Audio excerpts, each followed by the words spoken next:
Musicians Institute Guitarcraft Program, sponsor of Fox 17 Rock and Review. Welcome to the Rock and Review. It's so great to have one of my friends on, Brian Head Welch, with the Grammy Award winning band Korn, but also New York Times best-selling author with your 4 books. And now, Brian, you're getting into film. Well, we did do a documentary. I wouldn't say we're getting into film because I don't know if I want to do this long process again. It's stressful, man. Yeah, but you know what, Brian, you're such a creative person, you know, from your music, and, you know, you guys, you know, set a new path with rock and roll in the 90s. And even with your books, man, everybody I talk to, how inspiring your books and your message is. And this documentary, I want to make sure our viewers know, this is not your typical rock documentary, which I have nothing against. This is deeper, man. You know, watching the trailer, you know, and seeing your daughter speak and the footage with you from way back when, and seeing Monkey on there, you know, your co-guitarist. Yeah. It's powerful. You know, and right there we've got the dates, you know, that's going to be here in Nashville as part of the Nashville Film Festival this Friday and next Wednesday.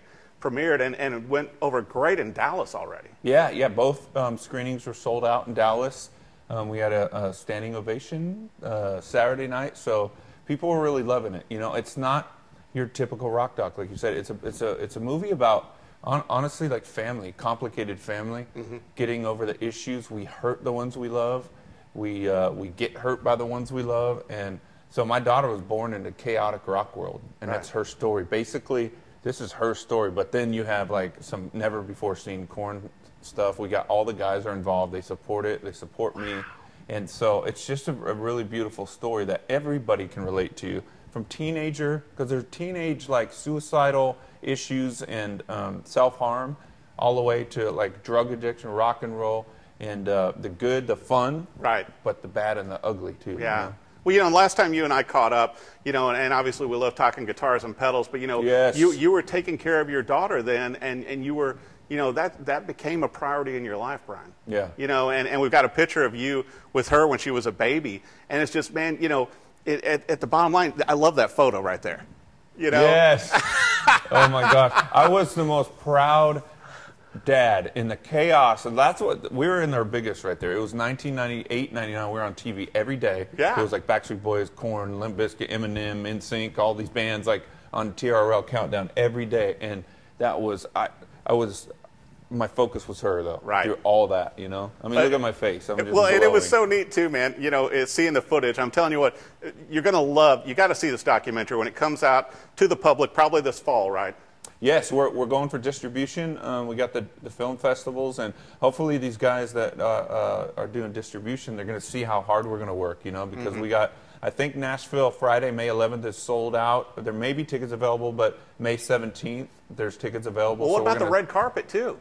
Yeah, we got some guests coming. We got, and I can't announce them because, you know, you never know, but we have, this is Music City. Exactly. So we got some musicians coming. And you live here. It's going to be awesome, yes. You know, this is your hometown. You know how many times, when I first came here to check out to see if I'm going to move to Nashville, I went and took my daughter, she was 11 years old, to Hollywood 27 movie theater. Love that and theater. That's where it's playing. Is that crazy? It's just, it's weird. And you know what's crazy too? We had a bad night that night, and she got in trouble, and I acted wrong. I did, you know, I was angry back then, and so just to have my movie and our story, though it was really complicated and not, you know, I was a perfect individual, having our movie play there, it just means so much. Like how things can come full circle like that, you know? But, you know, you've done so much to, you know, and we all have regrets and everything else, Brian, but, you know, with your life and with your daughter speaking on the film, it's so inspiring. You She's know, all through it. She's from the beginning to end. It's just, and, you know, and the band, you know, seeing Monkey and everybody, and they're speaking from their heart, and everybody's almost in tears. You know, some of the clips, you know, in the trailer, it's like you're almost uncomfortable. You know, because it's so powerful. Yeah, you know, thank you for that, man. You know, it's cool too. Everyone's real and raw, and who they're being themselves. Like for instance, you know, my faith. It's not the faith is a part of it, because that's just a part of my story. All they're doing is telling the story. But Jonathan has a problem with, you know, not me, but like sometimes Christians and everything. And so he voices like in his way exactly how he feels about it. And so we're being real, we're being raw. It's a complicated family with me and my daughter. It's a complicated family with me and Korn. but it works. Right. You know. Well, and the thing is, you throw 100% of yourself into everything you do, just like, with Korn, coming back to Korn in 2013 with your books. You're a speaker. You go out and speak to people and help people, through your challenges in life and how you come around with it.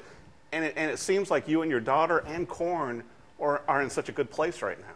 It really is good, man. I'm waiting for some kind of drama to happen because it's been good. It's been good. No, everyone's just more mature, and we're like, dude, we're given, like the guys in Korn, we're given a blessing. Let's be thankful for this and just be happy, you know?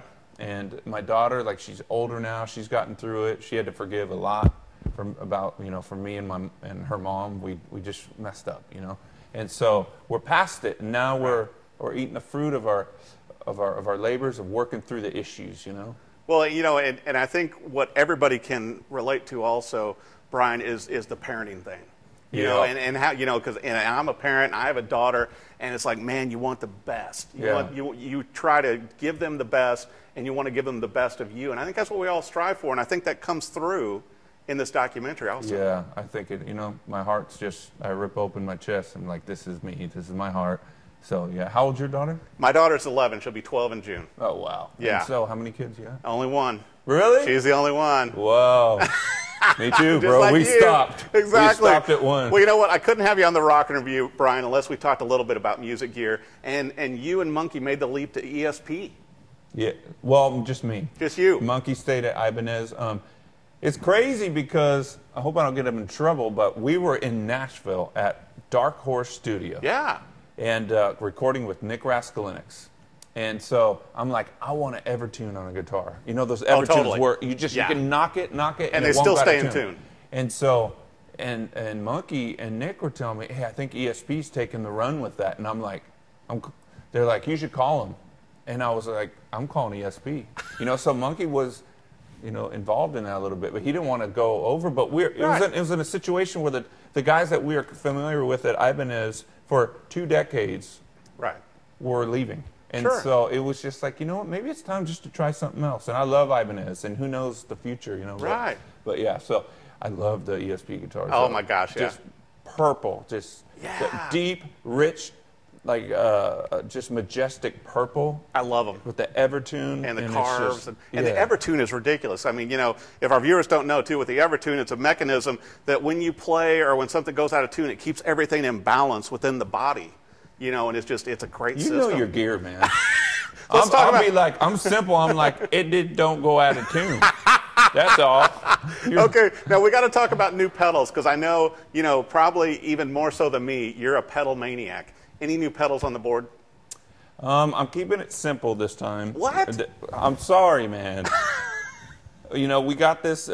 I got my my secret weapons. We got the Digitech whammy pedal. Oh my gosh, yeah. It's just like our song "Here to Stay" came out in 2001, and it just crushed. And so we haven't let go of that since then. Yeah, it's a great sound.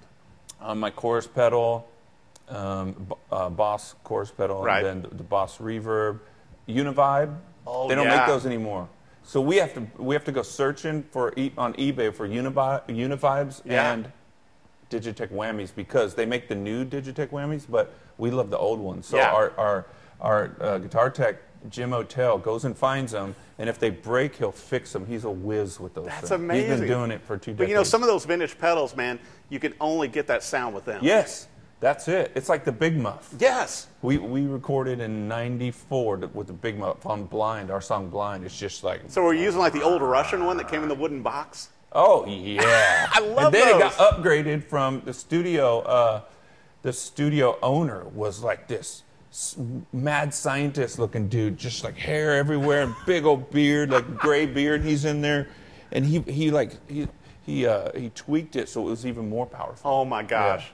That's just amazing. So you guys are going to be on tour this year also? Actually, we went to Australia, Japan. It was amazing. We played Down Low Festival with Prophets of Rage, Rage Against the Machine guys. Wow. With Chuck D in them. And then we played in Japan a few shows. So now we're taking time off. We're writing more music. We're doing only 4 shows this year in America. Wow. So LA, 4 shows. If you want to see Korn.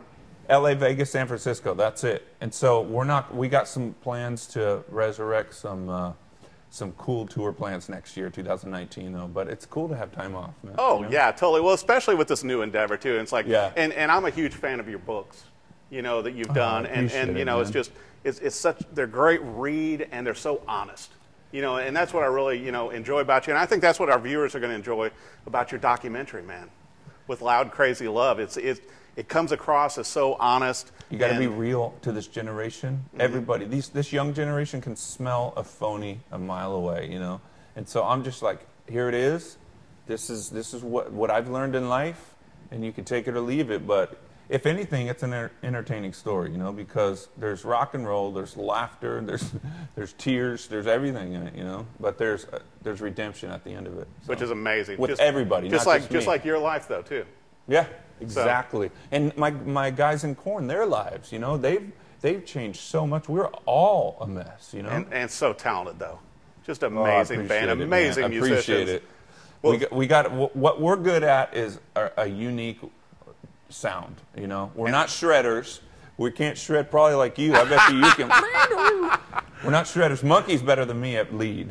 You know, people always say, hey, the lead guitar player, Brian Welch, but we're both lead. But he's the bigger shredder. Yeah, but you guys play with your hearts, and you're having fun on stage. And to me, that was always the cool part about Korn, is that, man, when you came out, it was 110%.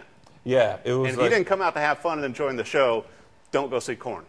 We're in our 40s now, so we're like, man, why did we start this band? And because Rage Against the Machine, it's their fault. Because they came out and it was like, this is the craziest live show I've ever seen. And we're like, let's try to top it. Right. And now, like, and you know, 25 years later, we're like, ouch. My neck and my back hurts. Oh, my gosh. Well, you got to go see it. Loud, Krazy Love, the documentary. If you're here in Nashville, this Friday, probably sold out. Going to be a great red carpet. We can't say who. And then also next Wednesday, here at the Regal Stadium, man. And, you know, when it comes out this fall, from watching the trailer, go see the movie. It's just amazing, and I think everybody can get something from this. And always check out my buddy Brian Welch with Korn. 4 shows this year, new music coming out next year. Yes. Thanks for watching the Rock and Review. Musicians Institute Guitarcraft Program, sponsor of Fox 17 Rock and Review.